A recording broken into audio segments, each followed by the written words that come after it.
Good news sa inyo mga idol.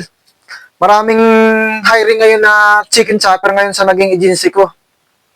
Pwede po kayo mag-apply doon sa ngayon. Marami po silang hiring kasi maraming uuwi ng mga trainee na naging 10 years na dito sa Japan na hindi na makakabalik. Mga bumagsak sila ngayon sa sa exam ng SSW to. Mahirap po kasi ang exam ng SSW to. Pero bago ko sabihin sa inyo yan mga idol ay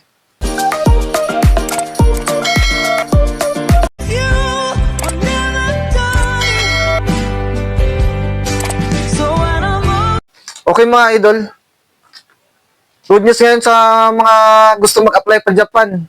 Applyan nyo ng mga idol. Sigurado ang dami ngayon mag-apply ng chicken chopper o chicken food processing sa Japan. Sa naging agency ko ngayon mga idol, ang daming hiring nila ngayon.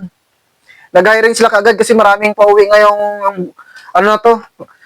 ngayon, ngayong buwan may umuwi tapos next month ay maraming uuwi. Kaya kailangan nila ng mga tao ngayon ng chicken chopper or food processing dito sa Japan. Mga kasi yun sila mga 10 years na sila dito sa Japan. Mga hindi na sila makaka-renew kasi yung masunod na visa, may exam na ng SSW to. Ang hirap po ng exam ng SSW to, mga kanji, bihira lang po yung nakakapasa. Kaya yung halos ng mga kumuha ng mga halos bumagsak din po sila yung mga SSW to.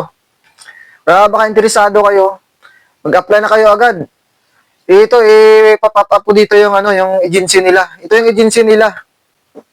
Yung Ono Overseas Placement Incorporated or Ono Agency. Check nyo to sa FB nila. Marami po silang, ngayon, nag-hiring po sila ngayon hanggang 25 yata yon. Tingnan nyo na lang po. Pero disclaimer lang po mga idol Hindi po ako recruiter dyan o promoter ng agency. Sinishare ko lang sa inyo mga idol. Baka makatulong sa inyo ba? Malaking opportunity po ng mga pagtrabaho kayo dito sa Japan. Kaya sakto po. Marami po talagang pauwi ngayon sa Pinas. Nagaling dito sa Japan.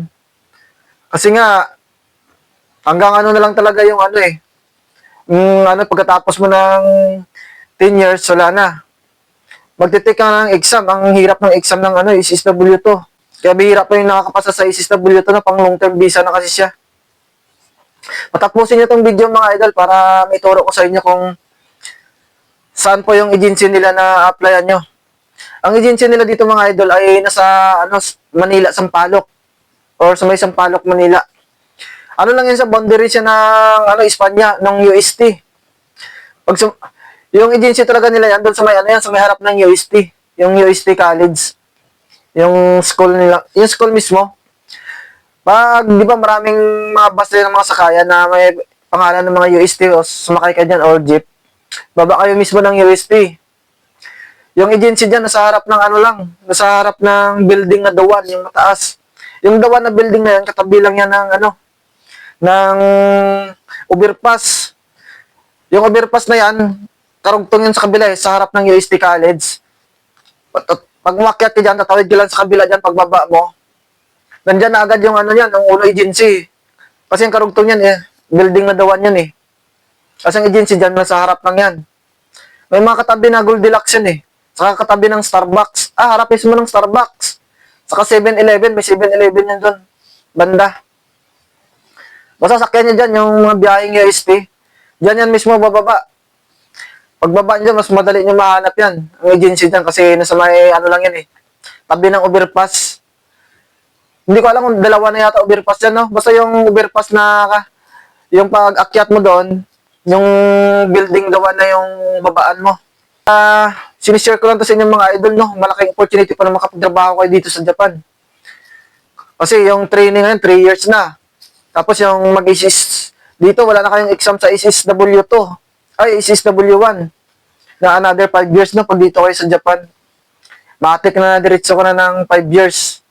Pag SSW1 ka, Kaya bali 8 years ka rin dito sa Japan, Siyempre, pag pinalad po kayo, malay nyo, maging long-term visa po kayo dito, Hindi ko pala na-share sa inyo, na may long-term visa pala na iba. Na no need na sa exam. Pero hindi ko muna sasabihin ngayon, Suspense muna natin yan. Sa sunod na video ko na lang, Baka pwede naman paki-like and subscribe sa ating channel para updated po kayo lagi dito sa mga video na ina-upload ko. Yan mga idol, Ito yung agency ulit ha, yung Ono Overseas Placement Incorporated or Ono Agency, no? Applyan nyo na yun mga idol. Baka sakali kayong matanggap dyan. Pag natanggap kayo, message nyo ako dyan sa ano. Mag-comment lang kayo dyan, no? Or message nyo ako dyan sa Gmail. Wala, masaya na ako na nakatulong ako sa inyo ba. Yan lang mga idol. Maraming salamat sa inyo.